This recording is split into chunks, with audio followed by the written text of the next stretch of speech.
Hello, it's Levi Payton, the Positive Film Buff, back again with another movie review. Since its existence, film has always existed to entertain everyone, with different stories and different genres. But many times, films do more than tell a story. They create a mind-blowing epic spectacle that takes your breath away and turns the cinema you're in into a spectacular roller coaster thrill ride. For generations, the film world has delivered a large variety of dazzling spectacles to ever grace the screen. While all major movie studios have released a lot of spectacles, my favorite studio, Disney, has released quite a lot of spectacles. Look at all the spectacles they have made, from animation to Pixar to live action to Marvel and to Star Wars. Some of my favorite Disney films are spectacles, and I'm about to talk about one right now in this very room where it all began in. Fantasia 2000.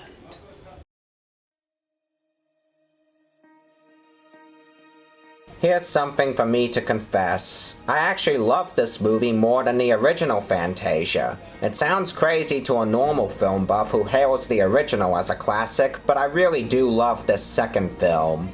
This is what Walt Disney originally wanted to do back then. Keep continuing the Fantasia legacy by making new movies. But since the first one didn't do so well, they've scrapped those ideas. However, Fantasia eventually became a film classic, and by the 1990s decade, they decided to finally do this movie. It first premiered in 1999 and was released worldwide in 2000 in the biggest cinema screen and film format in the world, IMAX. You may be asking, what's in this movie that makes you think it's better than the original? Well, for fans of classical music, you'll find easily recognizable tunes in this film, and the animation is top-notch and stellar, easily one of Disney's best animation I've ever seen. The film firstly starts off with Beethoven's Symphony No. 5, telling a story about how a mother butterfly and her baby joining a herd of butterflies, all represented in colored triangle shapes, and they try to get away from those evil, dark, bat-like shapes. It's a constant battle between these two herds of shapes until the conflict is ultimately resolved by the appearance of light. This was all brought to life by Beethoven's Fifth Symphony. That music was considered by many people to be a triumphant piece. It's got a few good CG visuals, and it's a perfect start-up to the film's engine. Before any Star Trek fan can quote, "There be whales here," the film next gives us Pines of Rome, showing a tale about a family of whales, father, mother, and baby, that can actually fly around the sky. This segment is extremely awesome, bar none. Also, the animators could just have the whales traditionally animated, right? Just have them flying around to the music, huh? Scrap that idea. The whales are not traditionally animated at all. They're CGI, flying around the world, which is still traditionally animated despite the amount of CGI whales. This is awesome, and it makes the whole segment great, and again, Disney proves its ability to seamlessly blend CGI animation with traditional animation here. It's a brilliant segment, and by far one of the film's standouts. Start spreading the news. This third segment takes place in the greatest city in the world, New York. Set to George Gershwin's Rhapsody in Blue, the segment follows the lives of four people as they try to get by around New York during the Great Depression. When I saw the film for the first time as a kid, this used to be my all-time favorite segment, as it contained many humorous moments and bits of slapstick at many points in the segment. Growing up, I still appreciate it, but I leaned more towards the whales as my favorite now. Still, this segment matches the music well, it's funny at many moments, it's got a nice story, and the animation is a total marvel. The fourth segment goes to the fairy tale edge, retelling Hans Christian Andersen's fairy tale The Steadfast Tin Soldier, all set to Piano Concerto No. 2. The story is basic. A toy soldier with only one leg falls in love with a ballerina toy, and they both attempt to stop the giant Jack-in-the-Box who wants the ballerina for himself.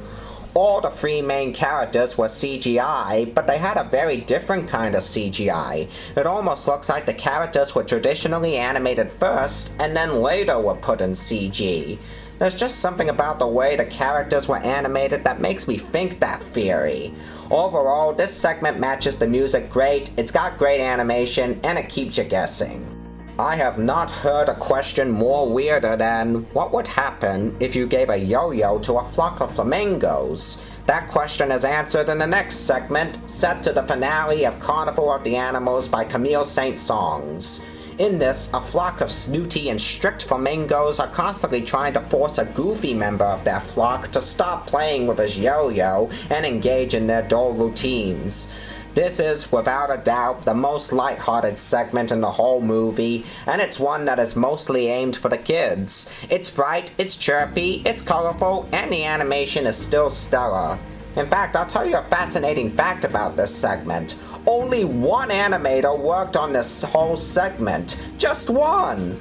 A normal animated segment or an animated movie would take at least 100 animators, but just one animator worked on this? Cool to the extreme! I think that fact alone makes me really like this segment. The film next decides to replay a segment from the original Fantasia. I think it's a very wise decision that the segment that got chose to be replayed in this movie would be The Sorcerer's Apprentice, remastered and redone to the original soundtrack from the original film. The lesson to be learned here is, you really cannot have a Fantasia movie without The Sorcerer's Apprentice.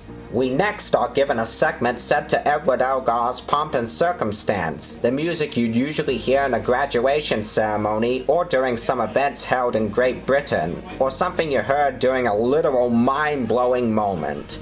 This segment does not show you all those things people would normally associate with this music.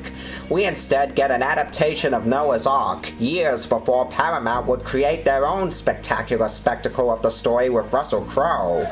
Donald Duck plays the part of Noah's assistant who's trying to get all the animals onto the Ark before the Great Flood comes. Among that story, there's also a plot involving Donald and his girlfriend Daisy being separated from each other and each believe that they have lost each other in the flood. For me, this segment combines everything you'd normally see in a Disney film. Great animation, good story, great characters, and a good combination of comedy and drama. It's a perfect combination that is shown in this segment, which also shows Donald Duck doing what he does best, being Donald. Finally, we go on to the finale, and possibly the most emotional segment in the whole movie, the Firebird Suite by Igor Strabinski. The story tells of a spring sprite who is awakened by an elk after a long winter. The sprite begins to make Earth beautiful and green to signal the coming of spring, but while doing so, accidentally awakens the Firebird, a fiery spirit of destruction. Angered, the Firebird proceeds in destroying the entire Earth in a fury of fiery destruction.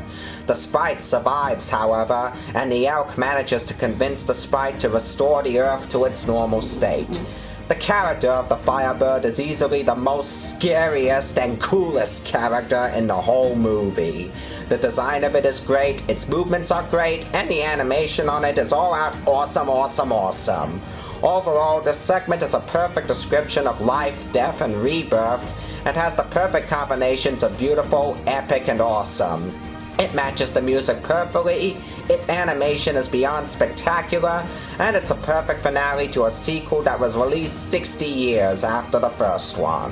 Overall, the entire movie is filled with pure epic Disney magic. With brilliant stories, brilliant animation, and brilliant music, everything is pure brilliance. There's two aspects, though, that make this film different than the first. The film has a more family-friendly tone, and instead of one host like in the first, they have multiple hosts. Various celebrities like Steve Martin, Bette Midler, and James Earl Jones introduce each segment. But even with the different tone and the multiple hosts, the one thing this movie is the original vision that Walt Disney had, and it still remains such a groundbreaking vision in film today. And while I believe this film does justice to Walt Disney's vision, I also believe it's supposed to be its own really great magical musical animated masterpiece too. And not only is it great, it's incredible. While I love the first Fantasia and I'll always remember it as a classic, Fantasia 2000 makes it a million bazillion times better. Everything all adds up to a fantastically magical Disney spectacle, and it's no wonder many critics arguably called Fantasia 2000 the greatest Disney film ever.